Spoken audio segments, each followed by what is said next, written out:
What is up, guys? Welcome back to EMPM. That stands for Engineering Major, Philosophy Minor. This is the channel where you can get a working aerospace engineer's opinions on topics pertaining to engineering, philosophy, politics, and various other social and cultural issues. So I was getting ready to make a video about Ron DeSantis, a governor who's showing exceptional courage, exceptional leadership, really fighting for the American people, fighting for the workers of this nation, fighting for all the people who want their lives to get back to normal. So I was excited about that, and I was going to make a video about that in relation to the governor of Utah, who's apparently a Republican but is just a coward. But then I stumbled across something else, which is that apparently, take a look over here, and I'm upset that I need to read about this on CNN. I would much rather read about it on Daily Wire or something like that because I don't really want to give CNN traffic. But Congress passes $1.2 trillion bipartisan infrastructure bill. Of course, they always say bipartisan because like a handful of Republicans for some reason, go turncoat and vote for this kind of crap. But we need to talk about this, guys, because right now, we're in a problem where there's a shortage of workers in just about every single sector. There is a ton of inflation, and I know that, a lot of people are going to deny that that's true. But personally, since I moved to Utah, the price of groceries for me, like I very meticulously get the same things every week, and I do meal prep every week. It's gone up like 25 to 30% for me for groceries. So I know that you guys are feeling it too. On top of that, we have a supply chain issue, and that is as a direct result of multiple places shutting down their economies for an incredibly long period of time, putting insane regulation on businesses, making it very difficult for people to do business, very difficult to incentivizing work, very difficult to incentivize work, etc. And now all of a sudden, so let me take a step back. So last year, I put out a video because Trump wanted to also do something similar. Like he just wanted to like blow a bunch more money into the economy rather than just like forcing cowardly Democrat states to just open up. And I railed against that too. So this has nothing to do with Democrat and Republican stuff, all right? This is your money, you guys. This is my money and your money. That's what you guys got to understand. It's either going to be taxed to you directly, or if you're not a taxpayer and you're just getting money from the government anyway, from all the benefits because of the worst pandemic ever, which, we ruined everything for, the government ruined everything for, all that means is that the price of your goods and stuff is just going to keep going up. All right. And I want to explain a little bit that further, but let's just read a little bit here. Okay. Congress has passed a $1.2 trillion bipartisan infrastructure bill, delivering on a major pillar of Joe Biden's domestic agenda to completely ruin everyone's livelihoods. I mean, sorry, after months of internal deliberation and painstaking division among Democrats, of course, they don't even say anything about Republicans here because who cares about Republicans, right? Well, actually, they do here. The final vote was 228 to 206. 13 Republicans voted with the majority of Democrats in support of the bill. 6 Democrats voted against it. Thank you to the 6 Democrats who voted against it. To these 13 Republicans who caved into this garbage, you guys are turncoats. You guys need to get voted out. None of this should have passed at all. Let me tell you what would have been the correct way to do this, is they fund the government itself, like all the current rolls from 2020, you just roll over that funding, or from 2021, you just roll over that funding to 2022. No additional crap, no extra this, no extra that. Okay. Why? Because, guys, I can't stress this enough. This is your money. All right.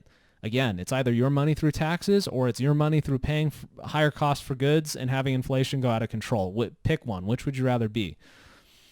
Okay, so this just happened like last night or something that they voted on this. Let's just take a look at the Democrats who voted against it. Wow, I'm actually surprised that pretty much like the squad voted against this, even though they're the ones who have been complaining that more and more government funding needs to get pushed for Green New Deal and this, and that.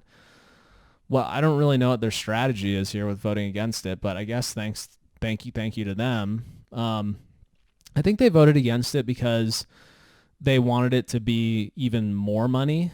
Um, these people have no idea what they're talking about. We'll talk more about that in a second.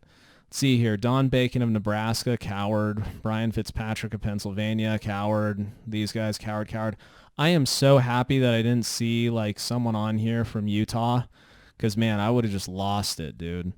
But these guys, what you're doing is you know what the problems are right now. You know why the conservative base, the people who elected you, you guys know why we don't want this, because first of all, we don't need it, and two, we're just trying to get back on our feet, right? And on top of that, you got Biden saying that he wants to fire a bunch of people who are perfectly qualified, perfectly willing to work, trying to get back in the job market. Of course, Biden's using big government to crush it. And you guys claim to be Republican, and then you just go along with the Democrat plan anyway. Let me tell you what would have been an acceptable infrastructure bill. Zero. Just keep the same funding that was for the government before, so that you guys don't go bankrupt or whatever, do that. And then stop just inflating the currency. It's not helping. So let's look at what they have in the infrastructure deal. Okay, $550 billion new federal investments in America's infrastructure over 5 years, touching everything from bridges to roads. Okay, this is kind of the summary. The nation's infrastructure system earned a C score from the American Society of Civil Engineers. Okay, yeah, I mean, this is probably, some Democrat union or something like that. Okay, I don't know exactly what the American Society of Civil Engineers really is. Maybe it's just like an organization of engineers, so I should calm down a little bit. But states and private infrastructure can do really well. Anyway, okay, let's get into specifics here. The bill calls for investing $110 billion for roads, bridges, and major infrastructure projects. That's less than that. They say that's significantly less than the $159 billion. Okay, that's not really that significantly less. That's what, 20% or 30% or something like that. Let's do the numbers.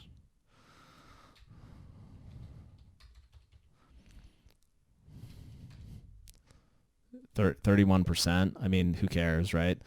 Okay, so roads, bridges, and major infrastructure projects. $40 billion for bridge repair, replacement, and rehabilitation. All right, so you guys have to remember that when they say that they're doing roads, bridges, and all this infrastructure stuff, this isn't like the roads that you drive on every single day to get back and forth from work, right? Because those are typically state roads. And so it is up to the state to maintain those roads, or there are, private business and state partnerships where they say, okay, well, we need a road around this building, and it's going to be our building where we work here, so we're going to help pay for some of these costs, and we're going to develop it nicely. There's actually a lot of that going on where I work right now, and they're actually doing a decent job on it, which is nice. I mean, there's a lot of traffic because of construction, but these aren't roads and bridges that you traffic every single day, right? These are just random things that are interstate lines or federal lines.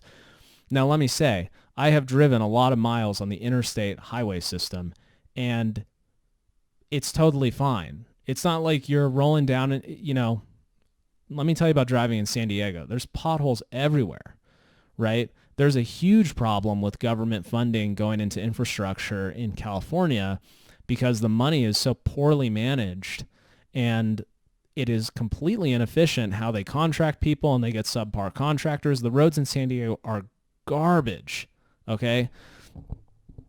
Nothing in this bill is going to fix those roads unless the government gives funding to California to go fix those roads, okay? The roads in Utah, they're actually really nice, and that's because Utah manages its roads a lot better, okay? So let's go into now why what happens to this money when you spend it, okay? So first off, gas prices are really high. Why do you say gas prices? Okay, because with all this money, what they have to pay for is the trucks to go get fueled and drive stuff out there. The materials need to get transported. The people need to drive into work, right, to do all this stuff. And so gas prices are basically a reflection on overall energy prices. Now, it takes a lot of energy to deal with these, building these large infrastructure projects, right? I mean, you see all the construction equipment, you've got all the raw materials that you use for construction, you've got all the transportation costs, you've got the labor costs, you've got all this stuff, right? Meanwhile, the price of fuel is increasing and the price of labor is increasing and there's a labor shortage. So what ends up happening with this money, guys, is the government promises all this money, which is your money, and then inflation happens and the cost of everything goes up and the power of the dollar goes down. And so when they actually start implementing what they're going to build, it doesn't cost 110 billion or whatever. It costs like 30% more than that.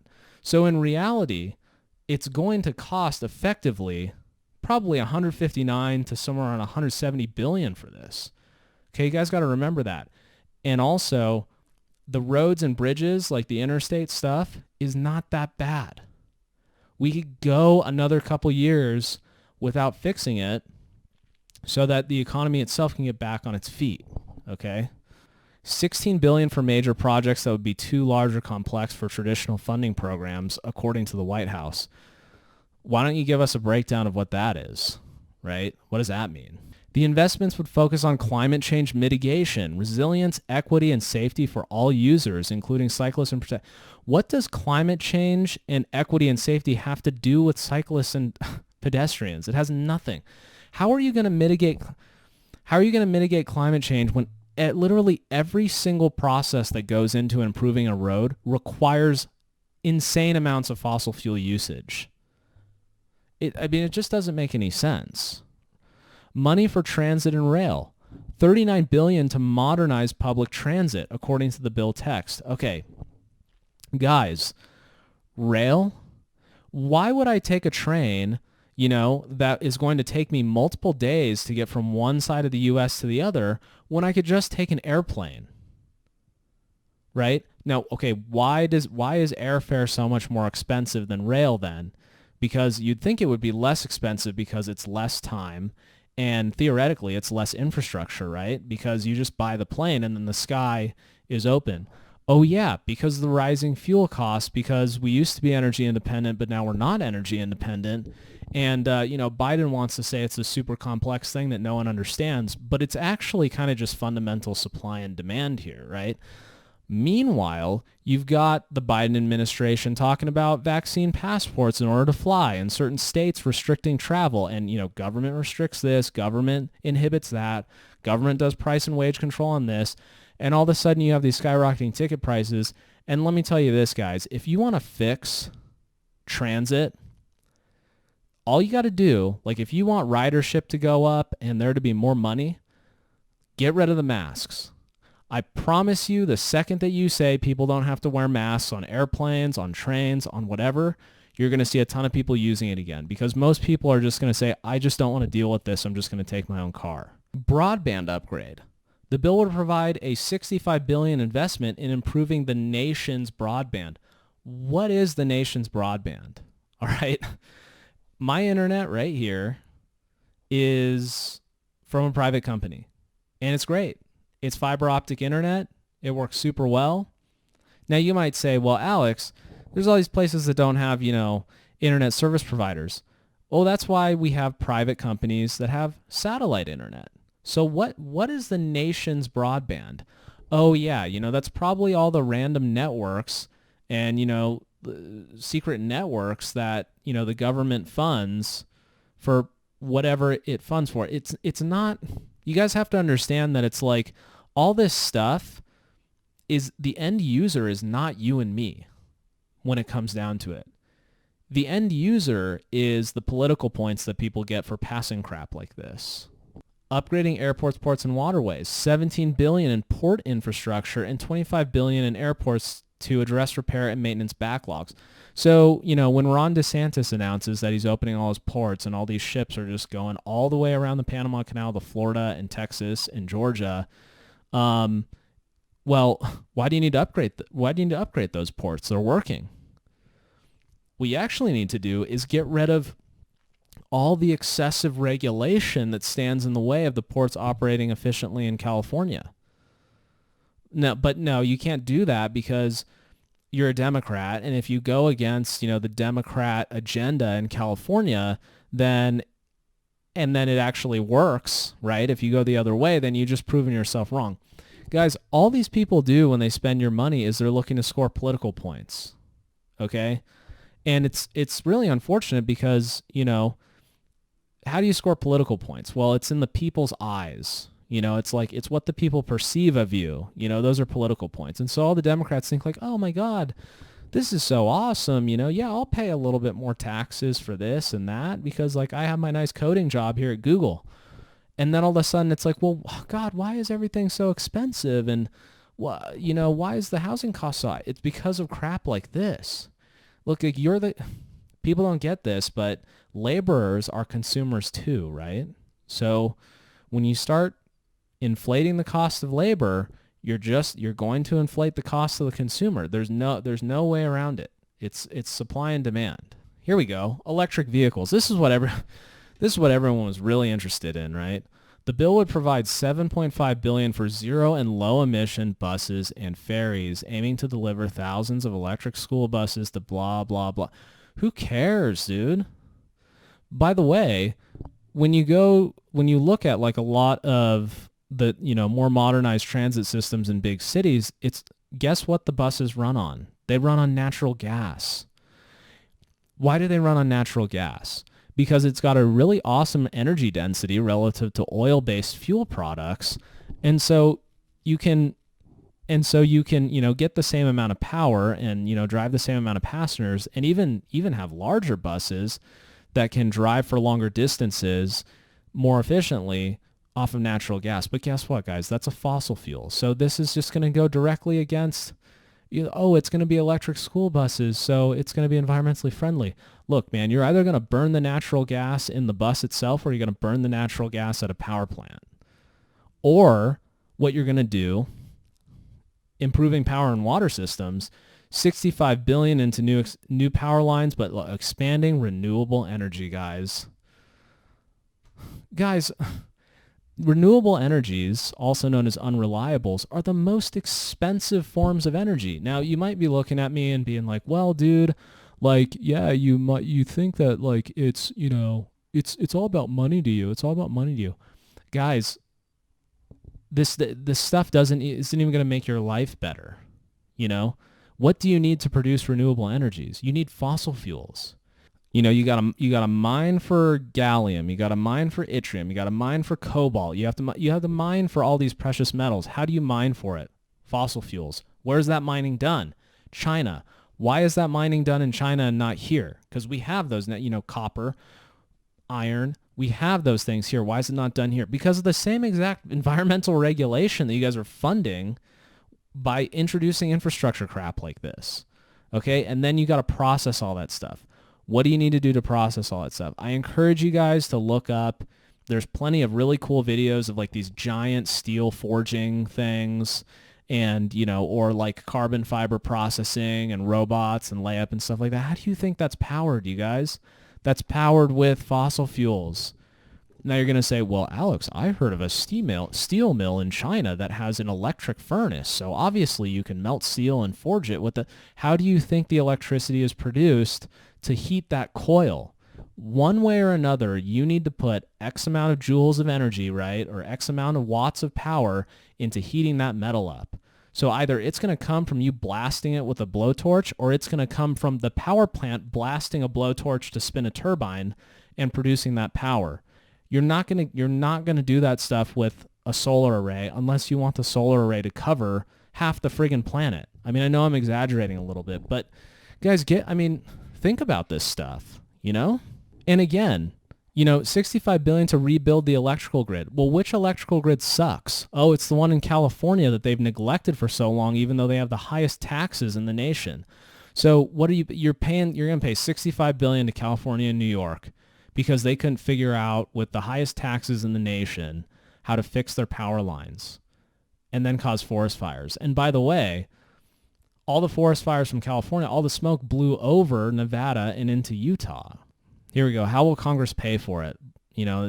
Pretty much all this crap. Repurposing unused COVID-19 relief funds to pay for the legislation. Guys, I hadn't read some of this until now. It's like everything in this bill goes against other stuff that's in this bill. I mean, Biden wanted to propose like another $3 trillion on top of this for COVID relief. So now they're going to say we're going to repurpose unused COVID relief funds. I mean, I wasn't a fan of the COVID relief funds in general, and we never would have needed them if it weren't for the biggest mistake of the Trump presidency, which was 15 days to slow the spread. And by the way, let me say that 15 days to slow the spread, I don't entirely blame Trump for that, although he should have just never done it. But the reason why it was the biggest mistake is because it gave Democrats an excuse to do all this crap and completely get rid of our freedoms and take control of our lives and remake their own state economies into basically communism and socialism. I mean, that's what this stuff is. Term in the bill is $53 billion that stems in part from states opting to terminate the pandemic unemployment benefits early in hopes of pushing the jobless to return to work. Okay, I'm going to give a little bit of credit to that. Thank you. But you don't need to spend, why do you need to spend a $1.9 trillion package to do that? All it takes to do that is for Biden to come out and say, guys, from a federal perspective, we are not enforcing any of this anymore. We've done everything that the federal government can do. We have vaccines. We have therapeutics. We know how to treat it better in hospitals. You guys are going to have to make the informed medical decision for yourself and for your family, and we need to move on from this. And so if there is a state that wishes to continue all this lockdown crap, okay, maybe we'll let that slide for now. But if you take a look at the states that have gotten rid of all of it, they've got the best numbers. So the federal government is going to take a step back from this because we need to get the economy rolling. Because if you guys want better bridges, innovation on buses, improved logistics than this, like better travel or whatever, you gotta just let the economy go. You're not going to do it with increased regulation, and you're not going to do it with excessive government spending, right? You have to allow people to participate in the free market, which Joe Biden doesn't actually want to do, right? He wants to say that he's going to do all of it with your money and my money, but then he's going to say, oh, well, thankfully the OSHA rule came out and, I circumvented the Constitution to make sure that in a labor shortage, we exacerbate it by firing more people so that, because we think that the reason for the labor shortage is because people are too scared to go back to work because they're vaccinated and they're still scared. Okay, guys. Thanks for spending my money. Here we go. Biden has said the bill won't raise taxes on people making less than $400,000 a year and does not include a gas tax increase or fee on electric vehicles. He initially called for raising taxes on corporations to fund the infrastructure investments, but that proposal did not make it into the latest package after strong opposition from Republicans. Okay, it won't directly raise your taxes. Maybe. It won't directly raise your taxes until all this money is getting spent and they realize that they don't have enough. Because when you tax the people who are making more than $400,000 a year, these people are smart with their money. They're just going to evade it. Okay? And then let's talk about raising taxes on corporations. All right? Let's say that I started my own business. In a way, me complaining about stuff on the internet is a business, although I'm not really getting paid for it because I only have 9 subscribers. Hit the subscribe button if you want, or the like button. I can't be silent about this stuff anymore. I just can't. Okay, so let's pretend for a second that I'm a business owner.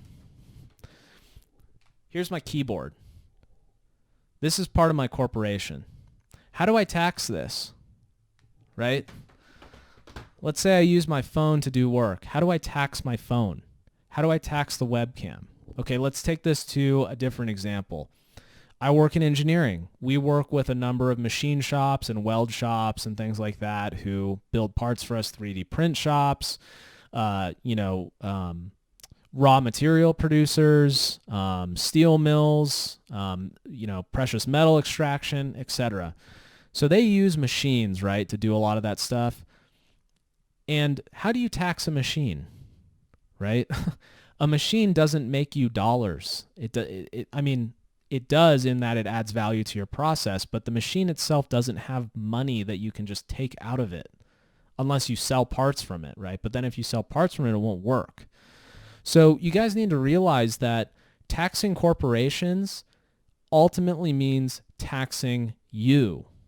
Now you might say, well, why don't they just take some of the profits and why don't they just give the profits to the federal government? Guys, because the profits pays for you, it pays for research and development, it pays for maintaining all that overhead, and then finally at the end of that, it pays the salaries of the people who started the company or the senior leadership or the executives in the company, who most of them have been there working with that company. When it was a startup, they were doing all the overtime. They were putting in weekends. They weren't stopping. They were doing everything they possibly could to make sure that business survived. So they deserve that salary. But now you want to say, well, we want to tax those guys and we want to try and tax the corporation, meaning they want to tax assets. So what happens when you start taxing assets? Well, let's say I owe the government $30 because I have this keyboard. And let's say this keyboard costs $60. I can't just cut this keyboard in half and sell it for $30 because half of it, A, it's depreciated, but B, it won't function as a keyboard when I cut it in half. So guys, the money has to come from somewhere. And guess what it's going to come from? It's going to come from your wages not increasing that much, them not having a pool to give you guys bonuses, them getting rid of dividends, their stocks going down because maybe they'll have to sell stocks, or just exiting the market entirely and going to a more business-friendly climate. And instead of making a reduced number of dollars an hour, you'll be making no dollars an hour. And then what happens? Inflation goes up. Why does inflation go up? Inflation is caused by an excess supply of currency and a lack of production. So in general, the currency itself, especially because it's fiat, is, the prices of things are always tending to rise steadily over time, just in general. The key is that if you produce enough to keep up with that rise, then the disparity between the two won't be large enough to cause inflation. In fact, if you're doing really well in production, it'll be the other way around, okay? That's not what we have going on right now. Right now, we spent a year and a half. I mean, there's still places that are locked down a little bit with excessive regulations on businesses. We spent a ton of time blasting out that disparity.